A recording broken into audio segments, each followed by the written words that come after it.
Agora, no Jornal da Manhã, entrevista. 7h36 pelo horário de Brasília, não perca a hora nem seu compromisso. 7h36, vamos falar de eleições.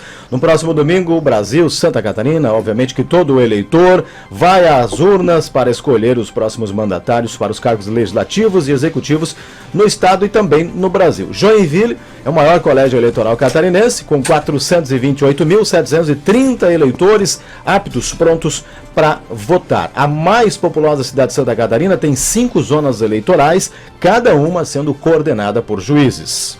Um desses magistrados que estará acompanhando então todo esse processo para que nada saia errado é o juiz Fernando Seara Ickel. Ele já está conosco aqui, ele é titular da 95ª Zona Eleitoral, está aqui ao vivo no Jornal da Manhã para detalhar, como será então no domingo as eleições e também os serviços e as orientações aos eleitores. Doutor Fernando, muito bem-vindo, obrigado por estar conosco aqui no Jornal da Manhã, tudo bem? Bom dia, doutor. Bom dia, Marcos, bom dia, Fernando, bom dia aos ouvintes. Eu agradeço aí o espaço aí que a Rádio Jovem Pan dá para a Justiça Eleitoral.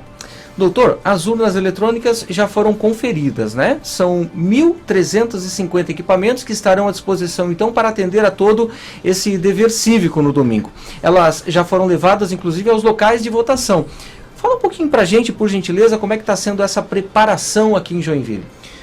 A Justiça Eleitoral tem todo um cronograma, Isso já é definido já com uma certa antecedência. E é importante a gente destacar que todos os testes, procedimentos, tudo isso é feito em audiências públicas, o próprio nome diz, abertas ao público, tudo para demonstrar transparência e lisura do pleito eleitoral. Os equipamentos, inclusive, já estão em Joinville, e aí sempre segue aquela logística, doutor? No próximo, amanhã e no domingo, a distribuição. Distribuição acho que já é amanhã, do Centro Eventos para os locais, Como é que vai ser essa logística, a questão de segurança, a fim do que já aconteceu em anos anteriores, em pleitos anteriores? A logística, a Justiça Eleitoral sempre conta com o apoio, da Polícia Militar nessa questão. E historicamente nunca tivemos problemas aqui em Joinville, Então a gente espera que da mesma forma esse ano, Perfeito. Doutor, a Kátia do bairro Petrópolis mandou uma mensagem para a gente aqui fazendo um questionamento e uma pergunta para o senhor, Ela colocou o seguinte: muito se falou da falta de segurança nas urnas, durante toda a campanha, pré-campanha, e foram feitos muitos testes, inclusive a gente noticiou aqui. E o eleitor, é a pergunta da nossa ouvinte, o eleitor pode se sentir seguro nesse processo? Sim, sem dúvida. Eu tenho dito, onde eu tenho ido, que a Justiça Eleitoral ela procura estar em sintonia com o nosso tempo, nessa questão de celeridade, informatização, e não há dúvida que a Justiça Eleitoral deve ser motivo de orgulho para os brasileiros e também exemplo ao mundo. Então o eleitor pode ficar despreocupado em relação a isso. Doutor, vamos falar um pouquinho sobre as orientações ao eleitor. Para quem nos acompanha agora ao vivo pelo Jornal da Manhã e tem qualquer dúvida, pode encaminhar ao nosso WhatsApp. Doutor Fernando está aqui ao vivo para responder. Eu queria começar lhe perguntando, doutor, sobre documentação. O que é primordial o eleitor levar no próximo domingo? Leva documento pessoal, documento com foto, título de eleitor? Qual é a orientação nesse sentido? E aí já emendo a segunda pergunta nessa mesma, que é a questão do celular. O ouvinte tem dúvidas, o eleitor tem dúvidas. Mas a minha carteira digital está no celular. Posso levar aparelho celular, sim ou não? Qual é a principal orientação ao eleitor nesse momento? O eleitor ele deve estar portando o documento oficial com foto ou também o e-título, Para os eleitores que fizeram a biometria, o e-título no celular ele serve como documento hábil a votar. Quem não fez a biometria, mas isso quase 80% do eleitorado do estado já fez, aí precisaria levar o documento com foto. Em relação ao celular, essa pergunta é muito pertinente, porque realmente cria muita dúvida em relação a esse assunto, O eleitor, desde 2009, não é recente, não pode votar nem com aparelho celular, máquina fotográfica ou qualquer outro aparelho eletrônico. Isso objetiva justamente manter e preservar o sigilo do voto, Então, A orientação aos mesários é que ao lado das cabines de votação vai ter uma mesa auxiliar e aí o eleitor vai poder deixar o celular ali, nessa mesa, ele não entrega ao mesário, né? Então os eleitores podem ficar tranquilos em relação a isso. A gente sabe, né, que hoje em dia as pessoas têm aplicativo de banco, senhas, enfim. Então o mesário não pega o celular, isso é colocado numa mesa auxiliar, tá? E aí, claro, né, que fica ao alcance visual tanto do mesário como do eleitor. Aquele eleitor que leva os números do candidato no celular, porventura, né, a chamada cola, a orientação é que leve isso num papel, né? Ou, se não levar no papel, vai ter nos locais de votação papel e caneta para justamente fazer essas anotações. Eventualmente, doutor, se o eleitor estiver desinformado ou até mal intencionado e ele chegar no local e querer entrar mesmo com o celular e tudo mais, ele vai ser impedido, ele pode ser retirado pela polícia do local? O mesário só vai habilitar esse eleitor após o momento que o eleitor não estiver portando o celular. Perfeito. Né? Claro, a orientação é que não se, para os próprios mesários, né, isso foi orientado, não a ponto de se impedir o exercício do voto, né? Então não vai ser feito revista, nada. A gente conta com o bom senso dos eleitores. Agora, se for uma coisa ostensiva, né, o mesário vê que o eleitor está com o celular, está tumultuando, a polícia militar, que garante a lei e a ordem, vai ser acionada e vai dar o devido encaminhamento. Doutor Fernando, é verdade que os votos só serão válidos se todas as opções foram aceitas? Isso é, não podemos deixar de votar, de optar por votar em algum cargo, senão todos não valem? Essa é a pergunta do nosso ouvinte, o Hamilton, do bairro Floresta. Não, o eleitor pode votar para alguns cargos e não votar para outro. Isso é bem tranquilo.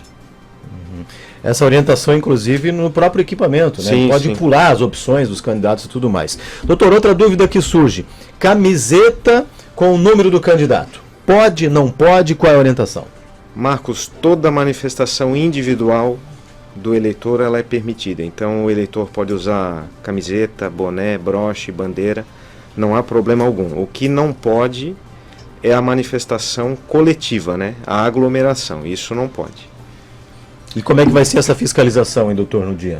Também por parte dos próprios eleitores, né, que fazem essas denúncias, enfim, a Polícia Militar, Ministério Público, a Polícia Federal, também estamos todos aí em conjunto, né, para garantir a tranquilidade do pleito. Doutora Amélia, do bairro Floresta, ela faz a seguinte pergunta. O eleitor também pode ser um agente fiscalizador, vendo qualquer irregularidade, enfim, ele pode ficar atento. Como é que ele pode denunciar? Tem um canal específico para isso ou seria o 190? Normalmente essas coisas no dia da eleição, essas irregularidades, digamos assim, né, isso normalmente é algum crime, né, algum crime eleitoral. Então aí o que a gente tem orientado é o acionamento à polícia, né? Ou aos próprios cartórios eleitorais, mas que também o cartório naturalmente iria também acionar a polícia, né, para averiguação da ocorrência. Nós temos acompanhado, doutor, recentemente uma discussão no cenário nacional sobre o uso da camisa da seleção brasileira e o uso da bandeira do Brasil. E o eleitor até fica em dúvida, se vai com a camisa representando o Brasil, pode demonstrar apoio a um certo candidato. E aí a pergunta que faço para o senhor, que deve ser a dúvida do ouvinte também, qual é a orientação nesse sentido? Posso ir votar com a camisa da seleção brasileira? Posso levar a bandeira do Brasil? O que a gente pode informar o eleitor neste momento? Ô Marcos, é aquilo que eu comentei, né? Então, se o eleitor pode ir com camisa de partido, camisa de candidato, muito mais com a camisa da seleção, com a bandeira, né? A bandeira é um símbolo nacional, então não há impedimento algum, ao contrário, né? O eleitor pode ficar tranquilo em relação a isso. Ele vai chegar com a camiseta, ele vai entrar, ele vai ter acesso normal, né? Sem sombra de dúvida. Certo. 7h45 da manhã. Doutor, outra dúvida em relação à questão da apuração até do pleito, né? A gente sabe que a Justiça Eleitoral, em razão da experiência, de todo o trabalho que já se faz há muitos anos, há muitos pleitos eleitorais, a Justiça Eleitoral sabe, né, como conduzir todo esse processo. O que se prevê depois das 5 da tarde, né, em Santa Catarina, na nossa região especificamente? A gente deve já ter os primeiros resultados em quanto tempo ali pela experiência do senhor? O senhor é de Florianópolis, o senhor trabalha aqui em Joinville já há pelo menos uma década, já conhece o comportamento, né, do eleitor da nossa região aqui. Qual é a expectativa em relação à divulgação dos números? Historicamente, Joinville tem feito essa totalização dos dados e repassado, né, ao TRE ou ao TSE em eleições anteriores, por volta das 20h30, 21 horas. Então é o que a gente imagina, né? Aqui, uma das zonas eleitorais de Joinville é responsável por Garuva e Itapoá também, então isso acaba demorando um pouquinho mais também, né? Para essa totalização dos dados, digamos assim, né? Doutor, uma das dúvidas também dos nossos ouvintes, e acredito que da maioria dos eleitores também, é qual é a sequência dos candidatos na urna? Isso também é uma questão de bastante dúvida, né? E até faço um parênteses aqui, esse ano os mesários vão ter acesso e vão poder ajudar eventualmente os eleitores, porque o mesário vai saber em qual candidato o eleitor, para que cargo, né? Não em qual candidato, mas para que cargo o eleitor vai estar votando naquele momento. Então, se ele está votando para governador, para deputado, e eventualmente as pessoas podem fazer alguma confusão, o mesário vai estar orientando, né? Então a ordem é a seguinte: é deputado federal, deputado estadual, senador, governador e, por último, presidente. Doutor, nosso tempo está terminando, nós já estamos inclusive aqui com o Coronel Reisdorf, que é o comandante da 5ª Região da Polícia Militar, para a gente falar inclusive sobre segurança, entender um pouquinho mais sobre esse pleito eleitoral aqui na região de Joinville. Daqui a pouco o Coronel vai conversar ao vivo com a gente também, mas queria fazer uma última pergunta para o senhor, como autoridade da Justiça Eleitoral, que é no sentido, a orientação especificamente para o eleitor em relação ao comportamento nas redes sociais, porque é natural, desde as últimas eleições, que o eleitor e o candidato ou os assessores podem ter eventuais comportamentos nas redes sociais que podem infringir as regras da legislação eleitoral neste período. O que se espera do eleitor, do candidato, em relação às redes sociais durante o pleito eleitoral, doutor? Em relação aos candidatos, a Justiça Eleitoral, e aí especificamente isso cabe mais ao TRE, inclusive, né, no pleito da eleição geral, está atento aí a algum abuso, né, porque a rede social não é terra sem lei.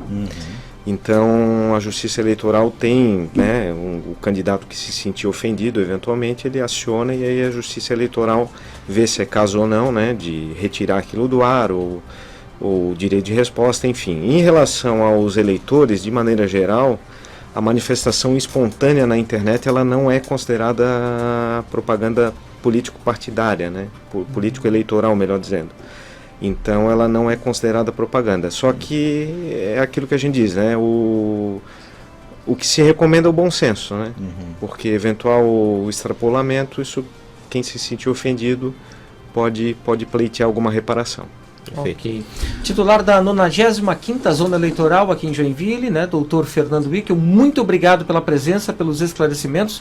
Bom trabalho, né, e boa sorte no domingo. Eu que agradeço o espaço.